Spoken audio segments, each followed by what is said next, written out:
Autism is just, it's almost like a puzzle.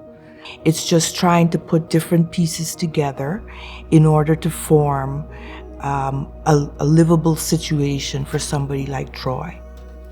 When Troy was younger, his sister Nadia realized that he could benefit from some more visual direction.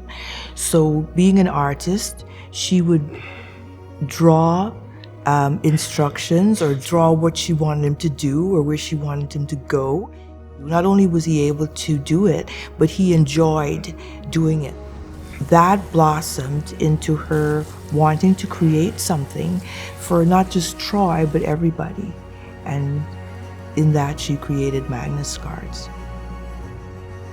This partnership with Whirlpool and MagnusCards will really help a lot in teaching skills around the home, focusing on everyday tasks such as the laundry, baking, and this will prepare Troy for going out into the world, like taking care of himself. That's a big part of his life.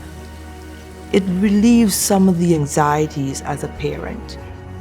Seeing society become more understanding and accepting of people like Troy has made me very happy for the future because it can only get better.